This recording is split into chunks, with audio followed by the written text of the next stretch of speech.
Muy buenos días a todos y a todas. Muchas gracias por permitirnos compartir con ustedes esta clase a distancia em, a propósito de los estudios que realizamos sobre educación y psicoanálisis. Y en esta ocasión em, hemos optado por analizar em, el texto de Sopa de Wuhan, que se presentó hace algunas semanas con la intención de eh, eh, buscar algunas reflexiones, algunos planteamientos interesantes sobre la situación de emergencia en la cual nos encontramos ahora en el mundo. Em, el texto de Sopa de Wuhan, que si bien es cierto, aborda el tema de la pandemia desde una perspectiva filosófica, sobre todo por los pensadores que ahí se convocan. Eh, Hay también algunas participaciones más desde el ámbito de lo político, como por ejemplo con Judith Butler, que me parece es una de las participaciones más importantes, incluso más radicales dentro del texto, pero también vamos a encontrar una perspectiva más hacia lo sociológico, ¿no? Con otros autores como eh, intenta hacer ahí mismo Zizek, ¿no? Incluso relacionando con un poco ahí la parte subjetiva, ¿no?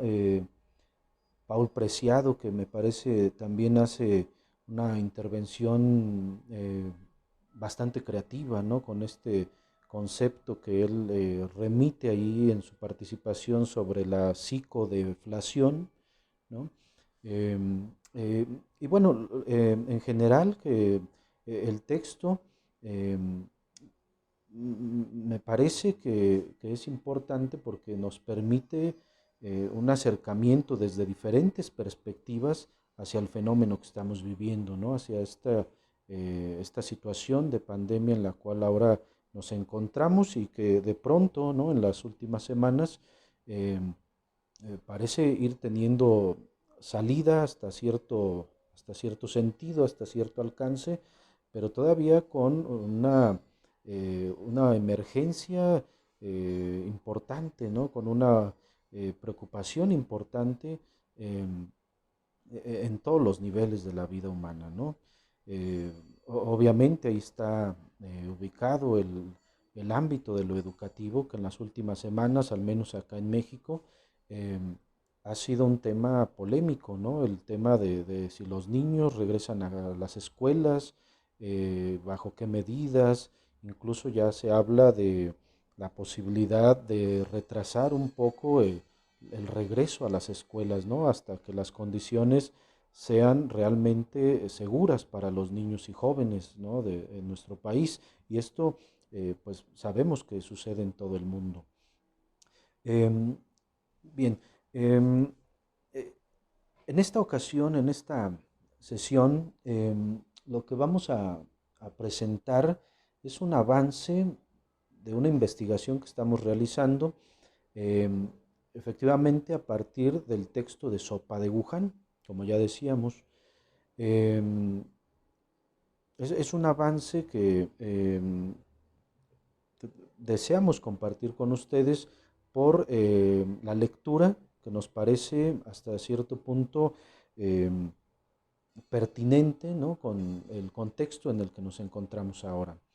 Em, Iremos desglosando ahí algunas ideas que surgen a partir de la lectura que hacemos en el texto, enfocándonos, vamos a mencionarlo de una vez, enfocándonos no en todos los autores del texto, el texto lo hemos leído en su totalidad, pero para los fines de esta investigación con un enfoque psicoanalítico, lo que intentamos es enfocarnos en solamente algunos de esos autores que a nuestro parecer por cuestiones tal vez un tanto de acercamiento político, ¿no?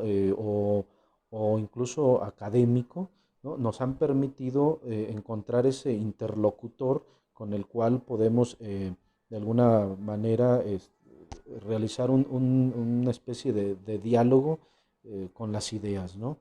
Em, para eso, la herramienta metodológica, más allá de la lectura o de la simple lectura que hemos utilizado en esta investigación en proceso, es nuevamente, como en la sesión anterior, el análisis del discurso, pero en esta ocasión bajo un enfoque o una particularidad que nos pareció relevante y que nos permitió sorprendernos, sorprendernos realmente ante el encuentro de algo que resulta ominoso, ¿no? ¿Sí? En el sentido este que Freud le da en ese ensayo que él escribió sobre lo ominoso, ¿no? Ese retorno de lo reprimido que nosotros en esta lectura que hacemos encontramos precisamente en la repetición de de cierta o ciertas palabras dentro del texto, ¿no? Em, Ya lo hemos dicho en otros momentos, em, a propósito de la herramienta de análisis de discurso, em, por medio de esta se busca em, ciertas repeticiones, por un lado, dentro del discurso, que nos remiten precisamente a, a ese significante que insiste en decir algo, ¿no? Para nosotros en la lectura que hacemos y con lo cual elaboramos eh, eh, esta investigación que ahora está en proceso y logramos hasta cierto alcance una interpretación de la lectura que hacemos y del análisis que hacemos con estos discursos que encontramos en este preciso texto de Sopa de Wuhan. eh,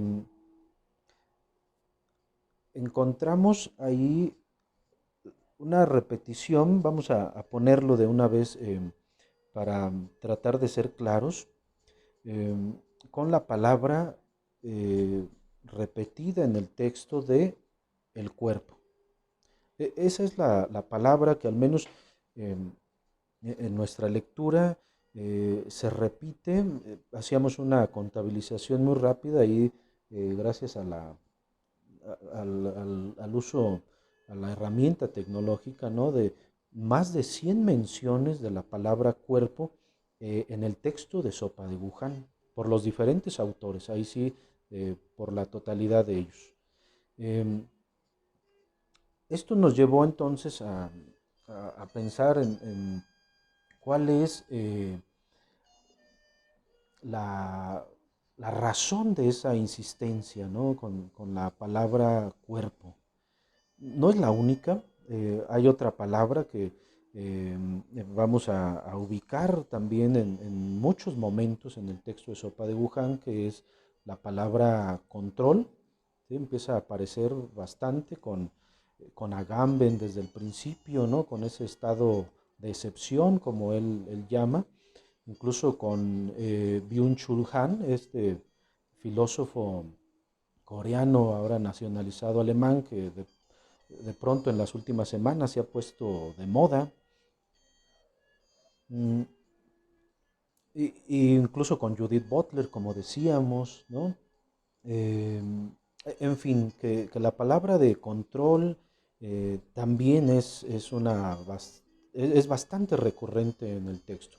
Y otra que por obvias razones no podía faltar es el tema del virus o del coronavirus. Nosotros, para acotarlo, ¿no? Y hacerlo digamos, un poco más manejable, vamos a referirnos a este nuevo virus, ¿no? Eh, llamado COVID-19 o coronavirus, como el virus, ¿no? Vamos a usar solamente esa palabra, pero que ubicamos de manera muy clara, aparece ahí en el texto también de manera insistente. Es decir, que ya tenemos tres conceptos o tres palabras, eh, y si nos lo permiten, de manera más puntual dentro de este eh, contexto que nosotros trabajamos, ¿no? Del análisis del discurso, eh, de estos significantes que vienen a repetirse y a insistir sobre algo, ¿no? Eh, hablando de la investigación o hablando de esta investigación en curso, eh, apoyándonos un poco en Althusser, eh, él nos dice algo a propósito precisamente de esa sospecha que nos deja eh, eh, cuando hay algo que no termina de decirse. Incluso en estos autores a los que se les tiene un reconocimiento especial, por algo aparecen en ese compendio, ¿no? de pensadores contemporáneos como representantes de una cultura como la nuestra, ¿no? Son los representantes en algún sentido, tal vez no de todos los sectores, pero sí de manera importante de un buen sector de la población. Se convierten en representantes de una cultura, por lo tanto lo que dicen pues resulta de relevancia, ¿no? Pero diríamos, y con todo respeto a los autores que aparecen en Sopa de Wuhan, eh, hay algo que no termina de decirse ahí. Y eso es lo que intentamos indagar en nuestra investigación, que esperamos también, ojalá pronto podamos encontrar un espacio para la publicación de esa investigación que está ahora casi a punto, ¿no? de terminarse y que acá pues, compartimos con ustedes estos adelantos, ¿no? En una, vamos a decirlo de una vez también, en una primera parte, es una investigación un tanto eh, pesada, ¿no? por los contenidos, por lo que está produciendo, ¿no? la misma investigación en ese hálito de sorpresa que nos va dejando conforme avanzamos y la profundidad que queremos darle a todo esto, eh, eh, pues deviene también al mismo tiempo en un esfuerzo que nos lleva a consumir recursos como son el mismo tiempo, ¿no? El tiempo y el espacio que esto requiere. Por lo tanto, esta presentación la haremos en dos momentos, ¿no? Al menos ahora la tenemos contemplada así, en dos momentos, eh, en el entendido de poderla compartir ahora de manera virtual y en su momento, cuando haya esa posibilidad, compartirla de manera textual o en documento, ¿no? Para eh, poderla dialogar, poderla discutir también, ¿no? Ese es el punto, creo, en todo esto. Bueno, retomando, decía con Althusser un planteamiento a propósito de la investigación. Él nos dice que gracias a Freud comenzamos a sospechar de que en eso que se habla, en eso que se dice, siempre hay algo que se quiere decir, ¿no? En ese hablar y escuchar se descubre bajo la inocencia, dice Althusser, de la palabra y de la escucha, la profundidad asignable de un doble fondo. ¿A qué se refiere Althusser con ese doble fondo?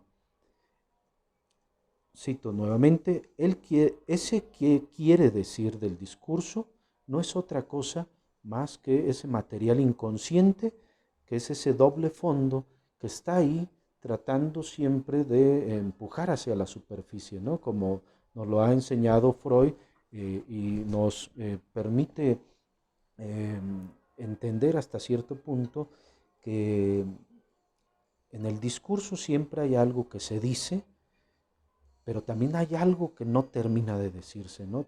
Ese discurso que tiene un doble fondo y que no es otra cosa más que algo de lo inconsciente que intenta salir a la luz, ¿sí? Bueno, sobre esa premisa eh, nos basamos para elaborar, decíamos, esta investigación y presentar nuestra propia interpretación, ¿sí?, sobre el contexto en el que estamos viviendo, eh, que es una, vale decirlo, es una interpretación, como siempre, con ciertos alcances nada más, llega hasta cierto puerto, como decimos en nuestras intervenciones, y lo que no jamás querrá decir es que llegue a conclusiones o eh, a determinantes, ¿no?, para completar o decir que esto ya está dicho, no para nada, ¿no? Jamás la investigación desde la perspectiva del psicoanálisis me parece debe apuntar hacia ese tipo de, em, eh, vamos a decir, eh, de puertos donde se, se supone que ya la investigación o lo que se dice, lo que se encontró es todo, ¿no? Acá nunca es todo, ya eso ya lo sabemos, nunca llegamos a un todo eh, y al mismo tiempo eso es interesante porque nos permite continuar con las indagaciones, ¿no? Bueno, eh, vamos a entonces a comenzar ahí con parte de la lectura del texto Sopa de Wuhan, que ya decíamos nos permitió eh, hacer una serie de planteamientos eh, basándonos en el trabajo de análisis de ciertas palabras como representantes de algo que no está dicho del todo y eso no dicho del todo nos ha permitido interpretar algunas cosas. Eh, el trabajo lo hemos dividido en tres momentos o en tres espacios que son los siguientes. Primero tenemos lo que hemos llamado el virus y la biovigilancia, donde hablamos del contexto en el que nos encontramos, ¿sí?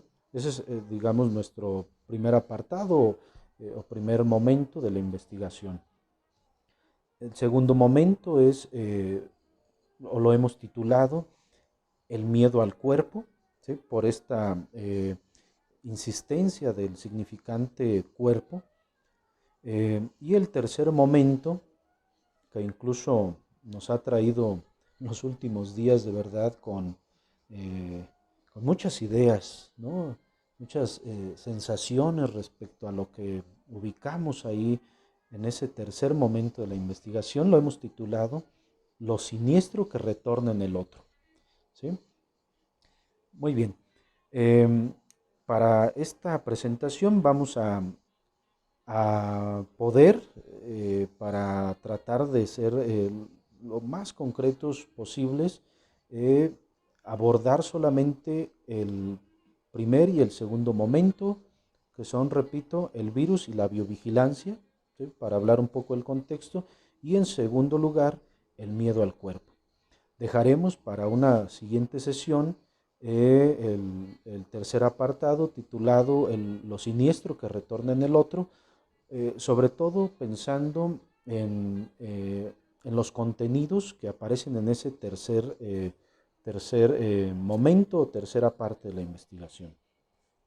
Bueno, eh, comenzaremos hablando del contexto que nos plantea. eh,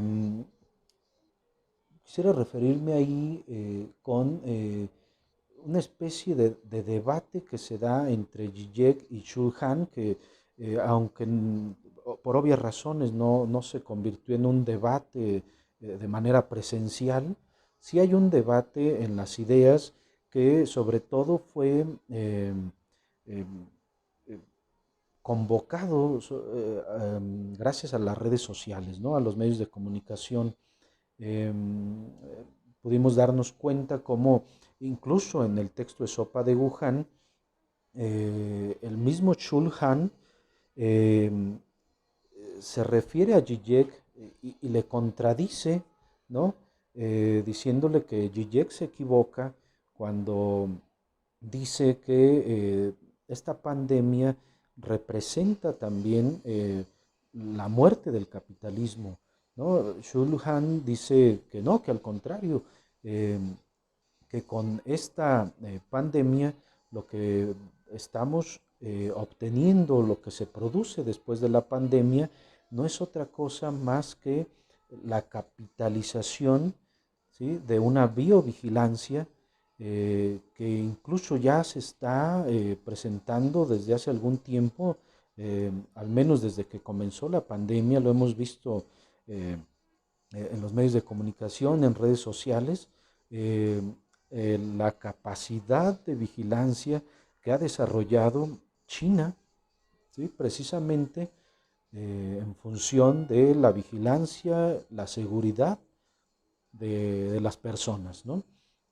Eh, por lo tanto, dice Chu Han, al contrario, el capitalismo vendrá a reforzarse cuando China presente su eh, sistema de vigilancia o biovigilancia, lo presente al mundo y sea capaz de venderlo incluso como un producto necesario ante la emergencia que estamos viviendo y la urgencia por tener la capacidad de salvar las vidas, ¿no?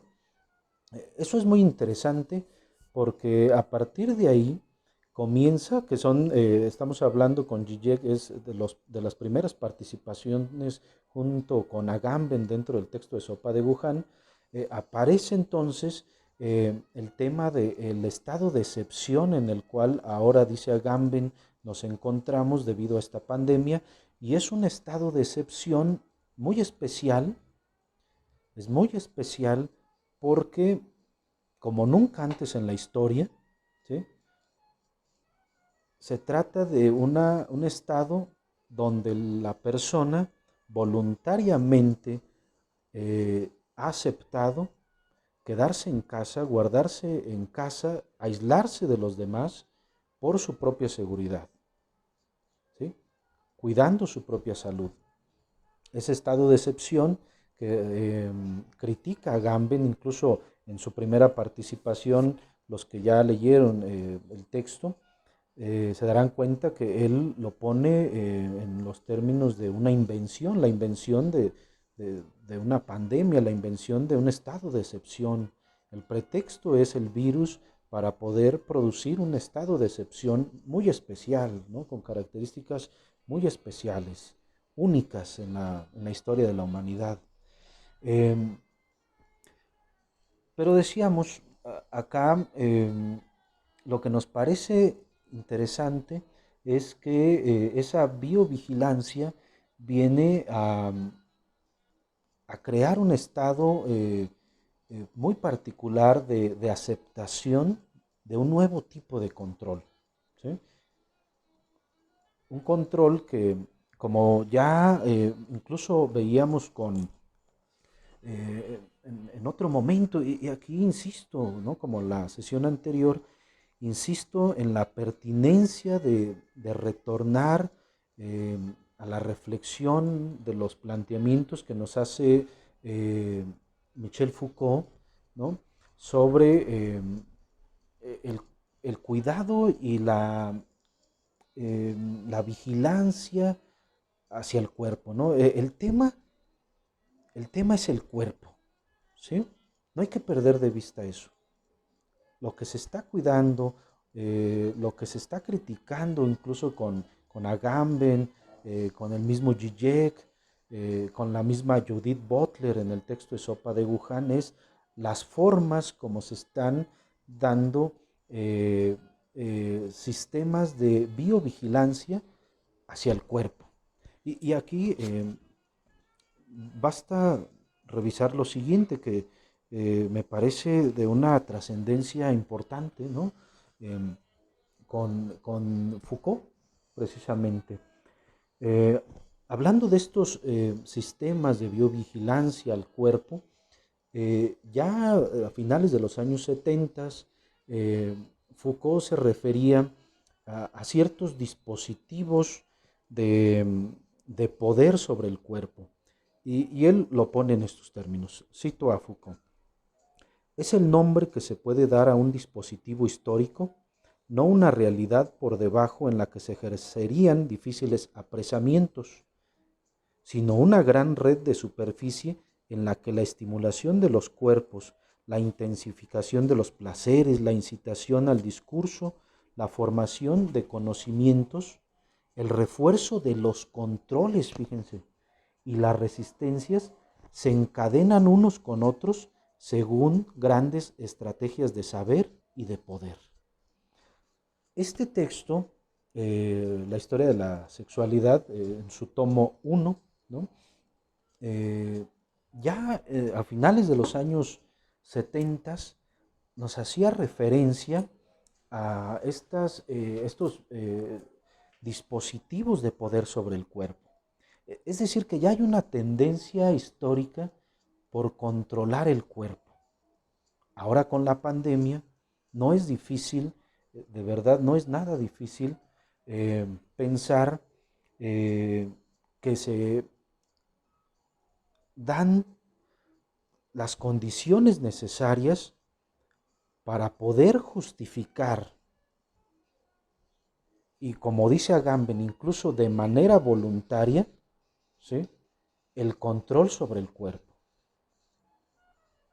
De ahí la repetición que nosotros encontramos, decíamos al principio, la repetición, la insistencia que tiene la mención del cuerpo por estos autores y por infinidad de pensadores o de analistas o incluso del personal ahora dedicado a todo este tema, ¿no?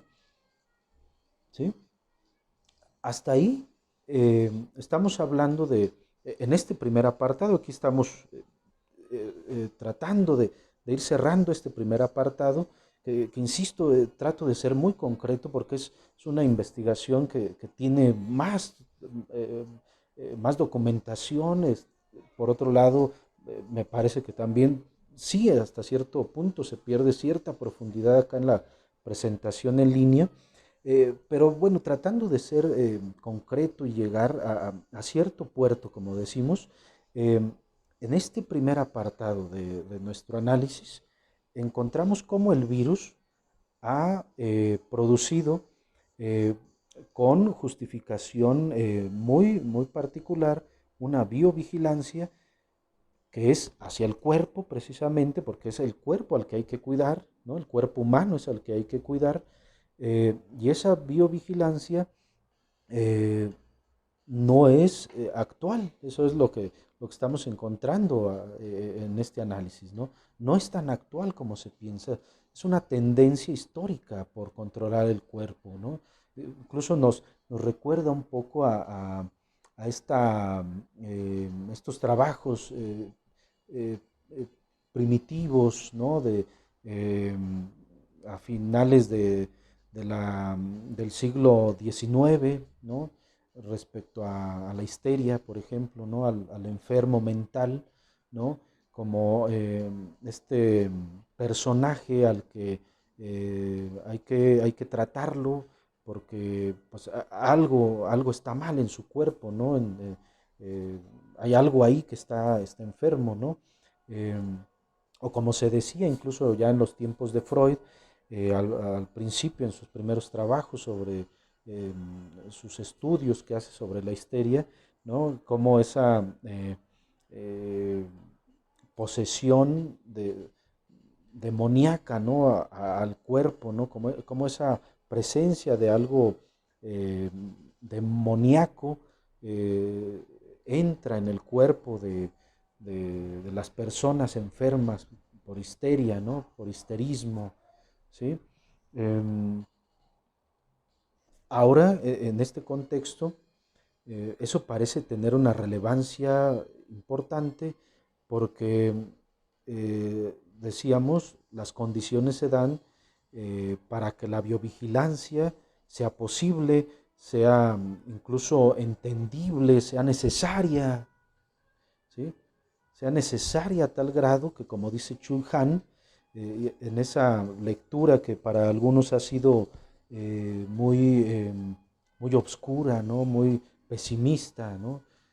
Terminará la humanidad eh, eh, viviendo, ¿no? Como en ese sistema eh, de autovigilancia o de regulación sanitaria permanente, donde habrá que estar cubiertos de todo a todo, pero no nada más eso, sino cibervigilados, ¿no?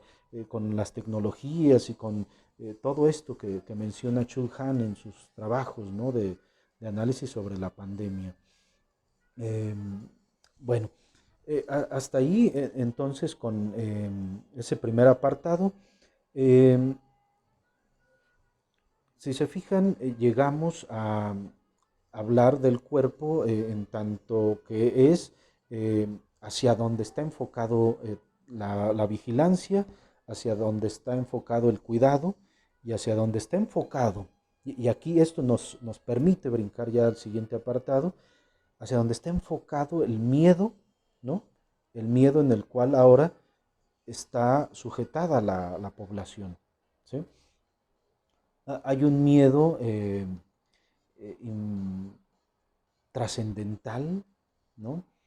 Que justifica eh, todas las medidas sanitarias y de regulación que se están presentando a nivel social, eh, y que al mismo tiempo, como dice Agamben, nos permite ver, eh, gracias a ese virus, ¿sí?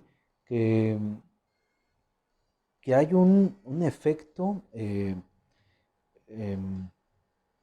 muy singular, ¿no? En las personas, el cual no es otra cosa más que la producción de miedo, ¿sí? Hay un miedo, una cantidad eh, que se gasta ahí con el miedo sobre esos cuerpos que son factibles de enfermarse, ¿sí? Con esto nos referimos, ya entrados en este segundo apartado sobre el miedo al cuerpo, que nos parece en esto que no termina de decirse, como decíamos al principio, hay un miedo a saber de quién es el portador de ese virus, ¿sí? Eh, Diríamos primero, porque empezamos a hacernos varias preguntas, ¿no?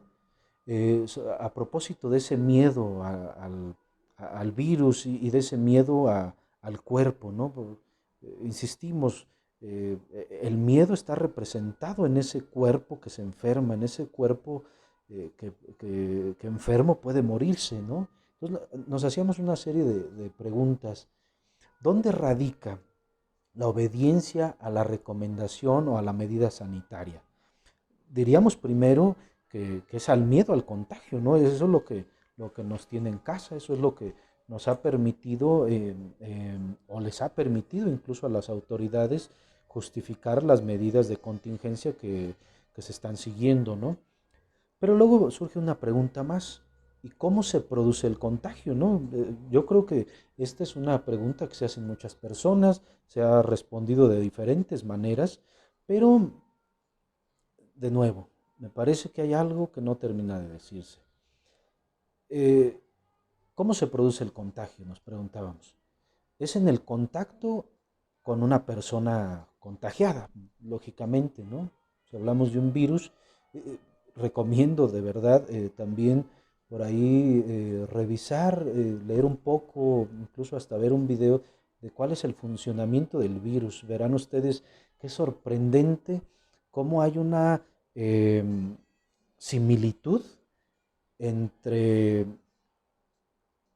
cómo cómo funciona un virus, ¿sí?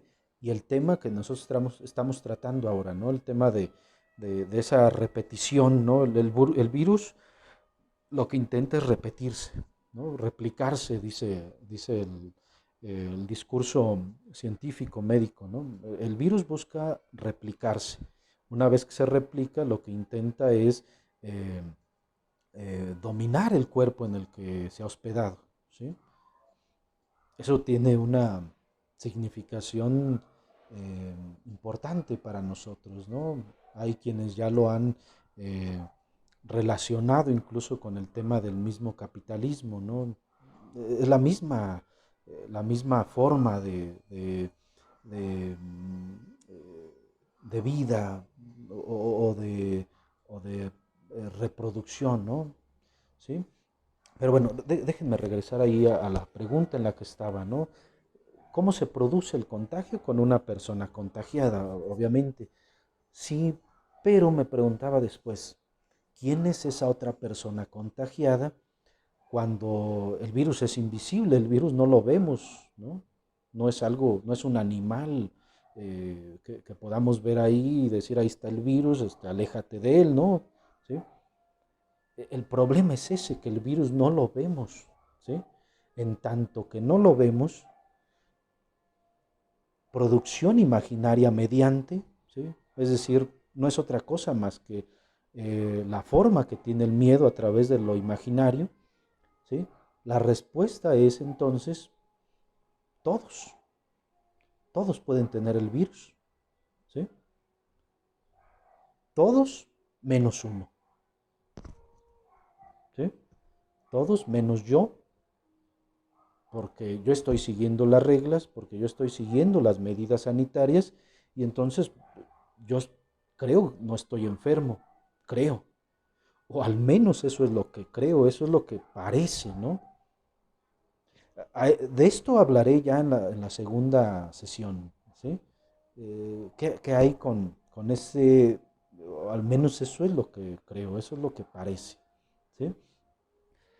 Em, Quisiera retomar aquí ya para ir terminando con esta primera parte de esta presentación, todavía dentro del segundo apartado que he titulado El miedo al cuerpo. Ojalá se vaya entendiendo todo esto. Creo que a veces me hace falta el pizarrón, ¿no? Para poder ir eh, estructurando ahí mejor mis ideas. Ojalá, como decía en el documento, seguramente eh, seré más claro, ¿no? De lo que puedo ser ahora en en esta forma, ¿no? Tecnológica.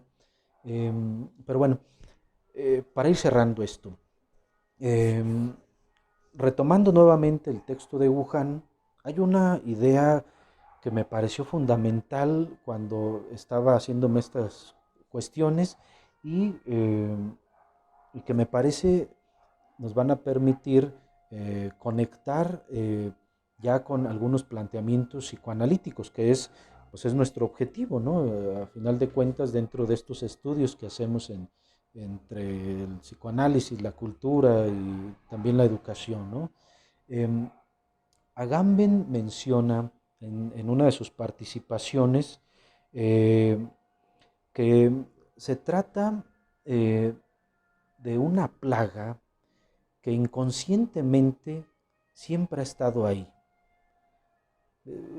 En la primera lectura que hicimos hace varias semanas en el texto de Sopa de Wuhan, de verdad que no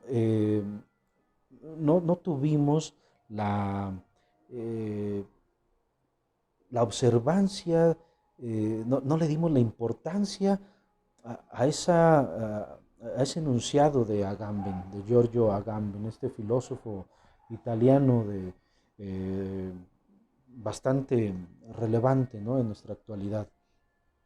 Cuando hacemos esta segunda lectura para comenzar a analizar algunos autores en específico, regresamos a Agamben y vemos esta idea, el planteamiento de una plaga que siempre ha estado ahí y que pareciera que a Agamben no le sorprende que de pronto, como dice Judith Butler, nos estemos enfrentando dentro de esta pandemia a una situación de seguridad médica, de seguridad social, donde aparece la diferenciación, ¿no?, de los servicios de salud en algunos lugares, ¿no?, donde aparece la desigualdad, la discriminación, eh, eh, en cuanto a quién se le ofrece el servicio de salud, ¿no?, que es algo que critica radicalmente Judith Butler, que es entendible desde su postura política, como lo ha demostrado siempre, ¿no? Esa postura muy de izquierda, muy desde lo femenino, desde lo otro, ¿no? Esto otro que, que, que se rechaza, que se discrimina, ¿no? Judith Butler se enfoca en eso. Y entonces, al retomar la idea de Agamben sobre esa plaga que ya estuvo ahí, nos permitió recordar, fíjense, las cosas que uno empieza luego a analizar y a conectar, tal vez gracias al encerramiento, ¿no? Y por otro lado tiene sus ventajas, ¿no?, en cuanto a la posibilidad de leer, de estudiar, ¿no? Nos permitió conectar, no sé si recuerden esa microficción de Augusto Monterroso, ¿sí? Que donde nos dice que eh, cuando el dinosaurio despertó, todavía estaba ahí, dice la microficción de Augusto Monterroso. A ver, vamos a recapitular esto, porque ahí es donde encontramos algo en relación a lo que dice Agamben. Eh, el, el microcuento, la microficción de Augusto Monterroso dice, cuando el dinosaurio despertó, todavía estaba ahí. Por cierto, es un cuento, microcuento, que, que se ha dado, que ha permitido buscarle diferentes significados, ¿no? Ojalá lo hagan también ustedes allá en su casa. ¿Qué quiso decir Augusto Monterros? ¿Cuál es el cuento que se está diciendo ahí? ¿Cuál es la historia que se está diciendo ahí? Habla sobre la extinción de los dinosaurios, sí, tal vez, pero no nada más eso. Eh, ha habido análisis profundos, revisaba yo, sobre esta microficción de Monterroso. Cuando conectamos eh, la idea de Agamben sobre esa plaga ya estaba ahí, recordando a Augusto Monterroso cuando ese dinosaurio despertó, descubrió que todavía estaba ahí. De pronto hicimos clic en algo eh, que nos sorprendió,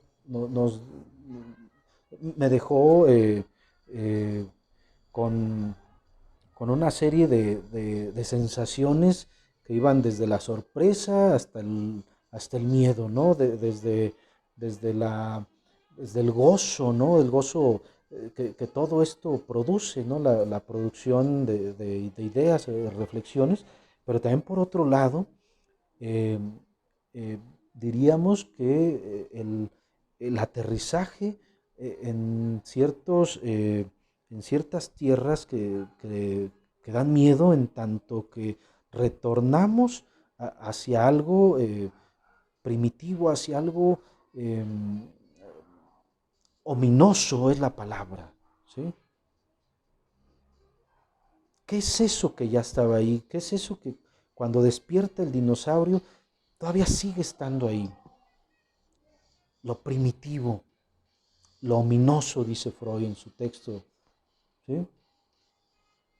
Nos referimos con esto a que en medio de la pandemia, con este miedo al cuerpo, de pronto uno se encuentra teniéndole miedo al otro, al acercamiento del otro, ¿sí? Porque no sabemos si ese otro está enfermo. Es más, puede estar enfermo. Incluso en ese imaginario que comienza a, a, trabajar también por su cuenta dentro de este encierro, eh, analizábamos Y eso lo encontrarán en su momento, porque ahí es extenso lo que encontramos, cómo en las redes sociales se empieza a hablar, se empieza ya a configurar una especie de, primero, miedo.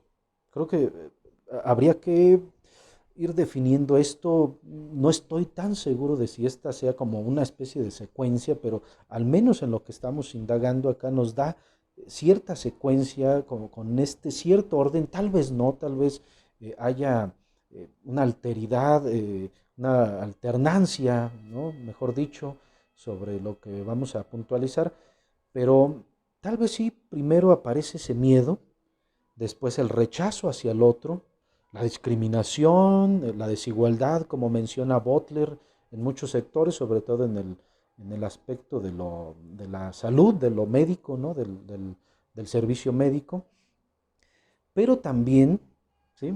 Retomando estas ideas de la plaga, de lo primitivo, de lo ominoso que siempre ha estado ahí, ¿sí? Eso que ya estaba ahí, que ahora tiene el mejor pretexto para que eso que estaba ahí como semilla de pronto comience a germinar, ¿sí?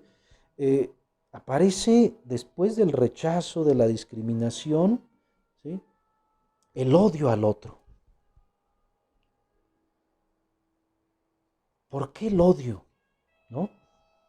¿Dónde lo vemos? ¿Cómo lo justificamos? Nos preguntarán, ¿no? ¿Cómo justificas que haya odio en estos momentos? ¿Sí? En las redes sociales, decíamos, y eso lo van a encontrar ya en el documento, eh, hay una serie ya de mensajes, de palabras, de discursos que nos remiten a, a esa discriminación y rechazo, pero también ya de odio hacia quienes no se están cuidando, hacia quienes no se están quedando en casa, por ejemplo, ¿sí? A quienes no están siguiendo las medidas sanitarias, porque incluso dicen, ¿no? Dicen esos otros que posiblemente estén enfermos, ¿sí? Dicen esos otros, yo ni creo que eso sea cierto, ¿no? Son ideas, es la manera como el gobierno está eh, manejando a la población, son medidas de control, etcétera. No vamos a discutir aquí ese tema, por cierto, no esperen eso aquí, no, no tenemos esa posibilidad, ¿no? Esa capacidad de llegar a indagar sobre si esto es real o no es real, si es un invento, si es una maquinación de los gobiernos, de las transnacionales, este tipo de cuestiones, no tenemos la capacidad para llegar a algo así. Pero hacia donde sí podemos apuntar nuestro análisis, como decíamos, es hacia donde está llegando los efectos que tiene la pandemia, ¿sí?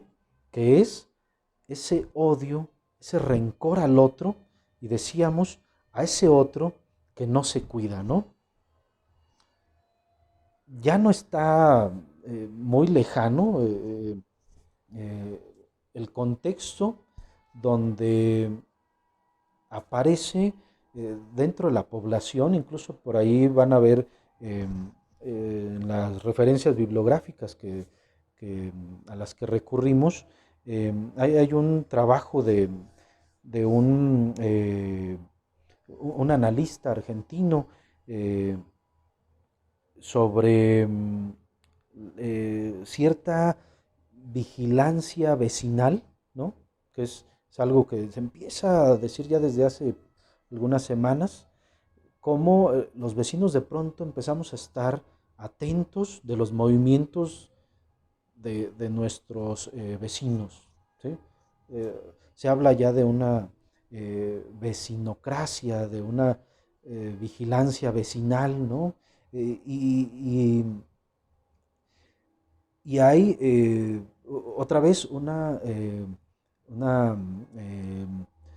alusión a los trabajos de Michel Foucault sobre su texto clásico, ¿no? De Vigilar y Castigar. Ahora nos dice, ahorita les comento quién es, por si gustan ir buscando a este autor. Eh, Me parece muy, muy oportuno de verdad lo que menciona. Eh, Se llama, aquí está, Rodríguez Alzueta, que escribe un trabajo que se llama Vigilar y Delatar. Ahí está la referencia a Michel Foucault, y que publica en una revista, noté que era argentina, una revista que se llama Catarsis, no la conozco del todo, eh, y habla de esa vecinocracia en referencia a Michel Foucault sobre el vigilar y castigar, solamente que acá y en medio de esta pandemia, de esta situación en la que nos encontramos, Rodríguez Alzueta habla de vigilar, eh, delatar y castigar, ¿no? Que es algo que pareciera de manera natural se está dando en el contexto en el que nos encontramos. Más allá de eso, de ese ámbito social, incluso político, eh, a donde yo quisiera llegar, eh, y espero poder comunicarlo acá con ustedes, es el tema de cómo pasamos de un miedo hacia el cuerpo del otro, hacia un eh, eh, rechazo y un odio hacia el otro. Repito, porque el otro no se cuida, porque el otro no está siguiendo las medidas.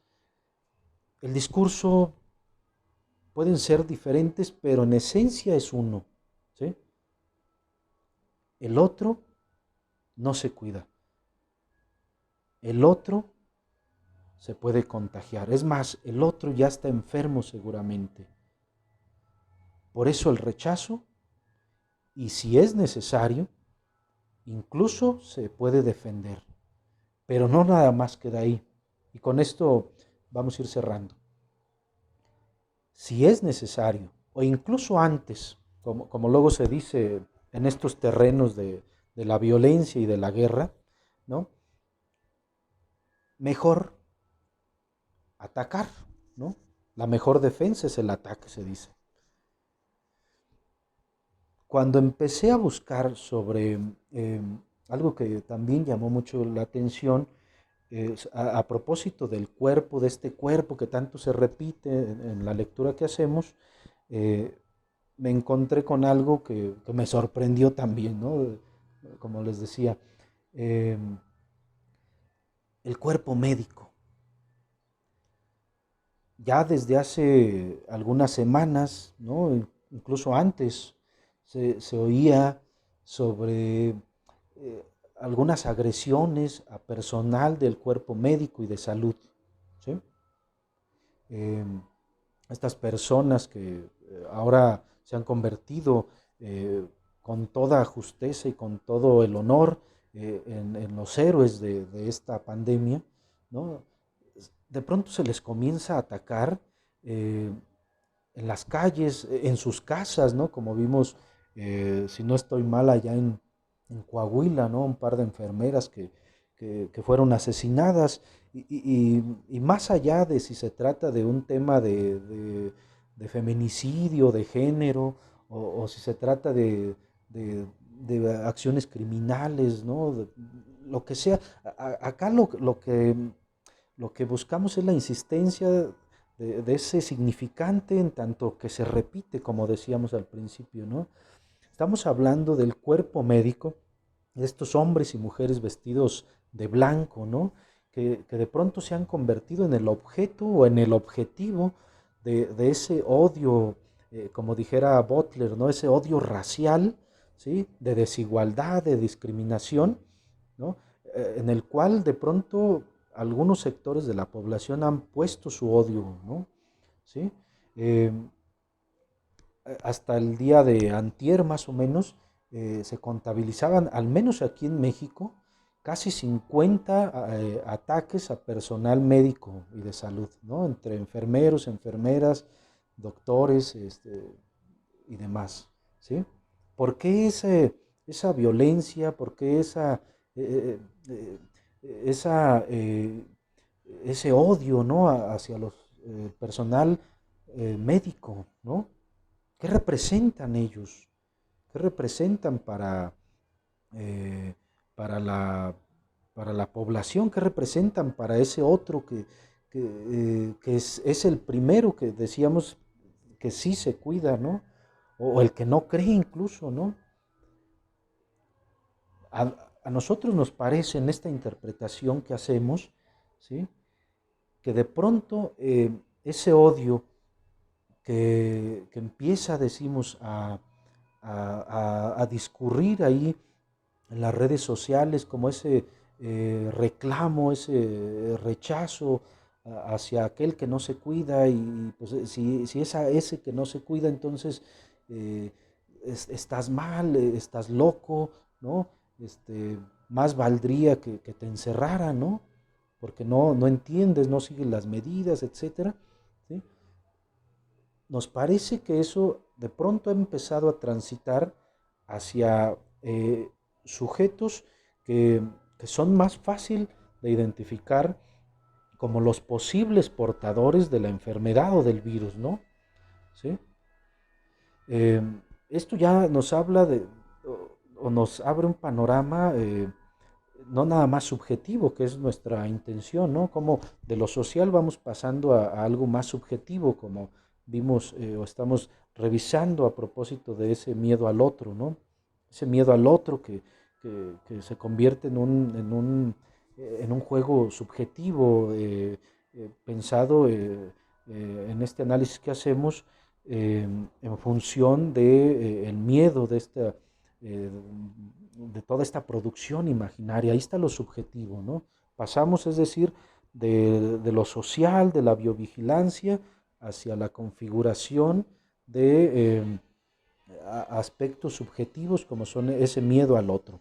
Pero de ahí, de nuevo, otra vez, hacia lo social, en este fenómeno que de pronto empieza a tener trascendencia y que es urgente atender, que es preocupante el tema de la violencia y el odio, la discriminación hacia el cuerpo, ahora identificado en el otro, como ese médico, como esa enfermera, ¿no? Como ese enfermero, eh, que están vestidos de blanco y vaya, de verdad, vaya significación, vaya símbolo, ¿no? Acá como lo blanco se convierte en un símbolo no de pureza, no de salud, ahora es el símbolo de la enfermedad, ¿no? Y hacia allá es a donde hay que atacar, ¿sí? Hay que defenderse de ellos. Eh, Decía la Secretaría de Gobernación hace 2 semanas, creo, sobre cómo se les atacaba, cómo se les comenzó a atacar al personal médico y hablaban de, se les lanzaba cloro, ¿no? Es curioso, ¿no? Em, lo, lo que eso puede significar, ¿no? Algo que ya es blanco, algo que está apuntalado o posicionado como algo limpio, como algo que está incluso en contra de la enfermedad, es rociado con cloro, ¿no? Con algo que a su vez busca la limpieza, busca la desinfección, ¿no? Sí, es bastante curioso esto para el análisis. Bien, vamos a dejar acá esta sesión, ¿sí? Esperemos que la misma próxima semana estemos abriendo el espacio para seguir hablando de esta investigación en proceso que, que nos ha puesto a pensar en algunas cosas, a hilar algunas lecturas. em, Faltan muchas cosas que decir. Yo creo que uno se queda, como nos enseña siempre el psicoanálisis, con ganas de decir más, o como recordaba Althusser, ¿no? Dijimos cosas, pero también no dijimos un montón de cosas más. Eh, no leímos muchas cosas, hay bastante que leer. Eh, pero bueno, vamos hacer un corte aquí hasta este segundo apartado que nosotros estructuramos así como el miedo al cuerpo, y dejaremos para una siguiente oportunidad el siguiente apartado que titulé Lo siniestro que retorna en el otro. De nuevo hay un encuentro con algo ominoso, ¿sí? Acá lo ominoso, hasta donde hemos llegado hoy, se refiere a lo ominoso en tanto eh, eh, esa representación de algo ya reprimido, algo que ya estaba ahí, como decía Gamben, eso que ya estaba ahí, ese odio al otro, y que Freud retoma en algunos de sus textos. Ahora recuerdo por ejemplo, en Psicología de las Masas y Análisis del Yo, cuando habla de ese sentimiento sobre la pequeña diferencia, dice Freud, eh, y donde plantea la hipótesis de que eh, en la comunidad, en la cultura, eh, se alberga ese sentimiento de hostilidad al otro de manera un tanto normal, ¿sí? Valga ahí la palabra, y que permite al sujeto eh, cierta hostilidad hacia el otro, ¿no? Y él lo retoma, o retoma como ejemplo eh, en, en ese odio, en esa rivalidad que hay luego entre los pueblos, ¿no? Esa rivalidad que hay entre los pueblos del norte, los pueblos del sur, incluso ahí pone algunos ejemplos, les invitaría a que revisaran eh, en Psicología de las Masas y Análisis del Yo.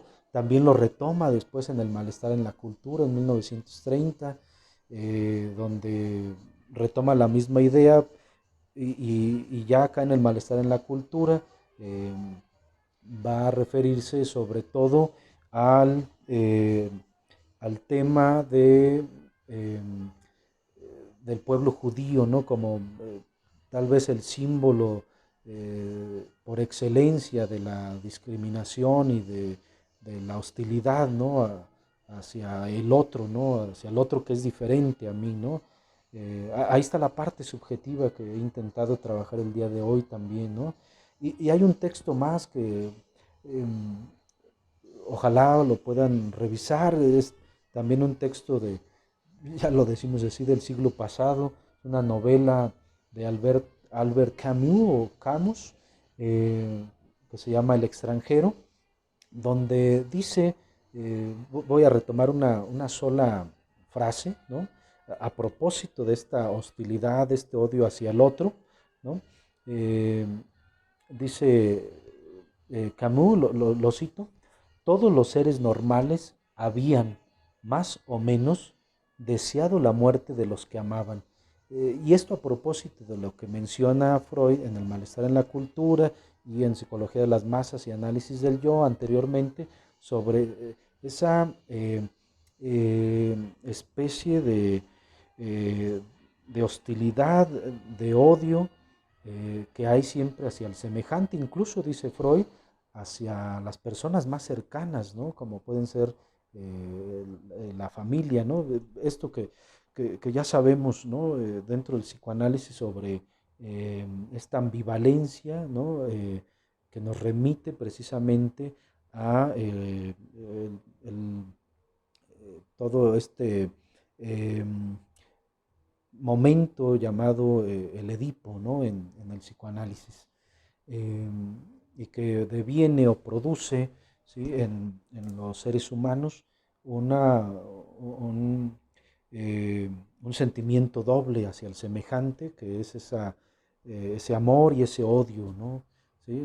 Acá lo que estamos, a donde estamos llegando, ¿no? Como una pequeña barca que llega a un puerto posible, es que ahora en medio de la pandemia, con esta vigilancia del cuerpo, esta necesidad, esta urgencia por controlar el cuerpo, con esta biovigilancia que ya se empieza a expandir por todo el mundo, eh, pareciera que ese germen que siempre ha estado ahí en el ser humano, como también leemos con Agamben, esa plaga que siempre ha estado ahí, de pronto comienza a florecer, ¿no? ¿Sí? Florece y esa pareciera eh, esos helechos, ¿no? Que empiezan a expandirse, a replicarse, ¿no? Como el mismo virus y que va tomando lugar en todo el espacio, ¿no? En todo, eh, en todo contexto, ¿no? De esta pandemia y, y lo que intenta es dominar, ¿no? Dominar eh, para poder vivir hasta que sea posible, ¿no? Bajo las condiciones que pone una nueva forma de vida, ¿no? Eh, eh, y bueno, vamos a cerrar ahí, cortamos ahí entonces la sesión, diciendo únicamente, así como para dejar en suspenso hacia la otra sesión, eh, lo que sigue es cómo pasamos de ese miedo al cuerpo, ¿sí? Ahora donde atraviesa eso primitivo, eso siniestro, ¿no? Recordando a Freud sobre ese odio que parece haber estado ahí ya en germen desde hace mucho tiempo, pero que luego viene a retornar en la figura de ese otro que es el semejante, que decíamos es aquel que no se cuida. ¿Sí? Y cerramos con esto. Eh, es imposible abstraerse de la idea de que esta pandemia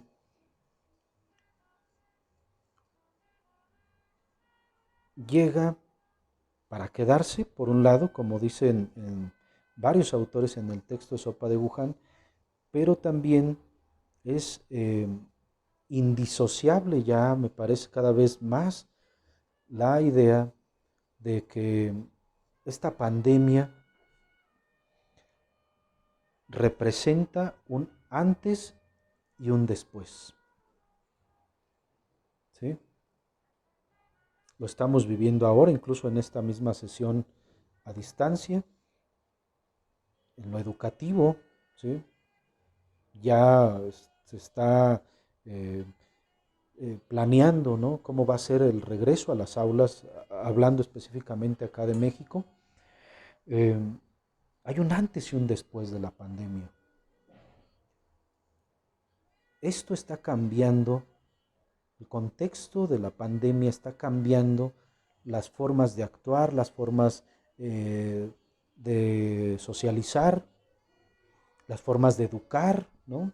Y ahí aprovecho, antes de que se, se me pase, eh, como con Alessandro Barico en este texto eh, de, del año pasado, ya nos hablaba de cómo, por ejemplo, en el contexto de la educación y de las tecnologías, cómo él hace un año, eh, yo no sé si él lo sabía o qué diga ahora, ¿no? Me gustaría saber qué dice Alessandro Barico al respecto, pero él ya se adelantaba al hecho de que en el momento en que eh, las, lo social se dé cuenta de que las herramientas tecnológicas eh, pueden favorecer la educación, ¿no?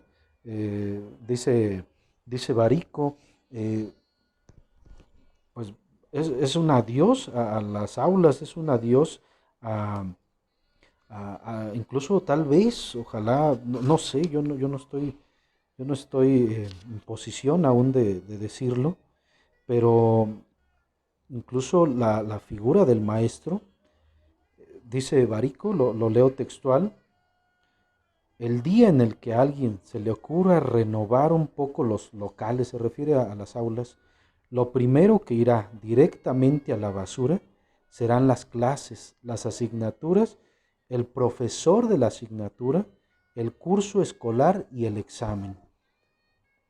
Estructuras monolíticas, dice Barico, que van en contra de todas las inclinaciones del game, es decir, del juego. Y todavía se atreve a decir Barico, confiad en mí, todo eso irá a la basura. No sabemos cómo va a ser el retorno a las escuelas, la verdad que se están planeando una serie de cosas, pero lo que sí estamos seguros es de que esta pandemia es un antes y un después en la historia de la humanidad. Así lo estamos leyendo, así lo estamos interpretando, no solo en el texto de Sopa de Wuhan, gracias a estos representantes del pensamiento contemporáneo, a otras lecturas que hemos venido haciendo en las últimas semanas, ¿sí? Algunos clásicos como Michel Foucault, ¿sí? Es que esto ha abierto la posibilidad por fin, ¿sí? De lo que tanto temía Michel Foucault, me parece, ojalá esté en lo cierto ahí, lo que tanto temía Michel Foucault, de pronto hemos llegado a que se den las condiciones por primera vez en la historia de la humanidad de poder controlar los cuerpos.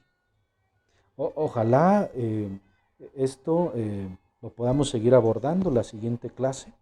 Eh, Me despido por ahora, me quedo con más cosas de verdad de las que quisiera, de las que pude decir en este espacio. Eh, pero bueno, así es, y hay que soportar la frustración, hay que soportar también la incapacidad que tiene nuestra palabra, ¿no? De poder transmitir todo lo que uno está pensando, lo que uno está sintiendo, ¿no? En estos momentos, pero pues vamos a soportarlo y aguantarnos hasta la siguiente ocasión en la que podamos compartir con ustedes algunas lecturas ideas eh, sobre esto que está aconteciendo ahora y, y, y, sobre otras cosas que seguramente se irán dando en los últimos días, ¿no? Muchas gracias por la atención. Eh, Nos vemos en la próxima. Espero que se encuentren bien. Espero que estén eh, soportando el encierro, ¿no? Que para muchos no es fácil, es perfectamente entendible. Eh, Espero que estén encontrando, como decía el otro día un amigo escritor, eh, estén encontrando en medio de todo esto que no se puede hacer, también que sí se puede hacer, ¿no? También creo que hay que decirlo, ¿no? Eh, sí hay un encerramiento físico, pero no mental, no de la palabra. Ojalá que eso no se encierre, ¿no? Y, eh, ojalá su imaginación, llámenle imaginación, llámenle su mente, sí esté saliendo, sí esté haciendo una serie de cosas que ustedes les permita estar de otra manera en estos momentos de pandemia, ¿no? De verdad se los deseo. Reciban un cordial saludo, un abrazo virtual como es ahora y, y nos vemos en la próxima. Gracias.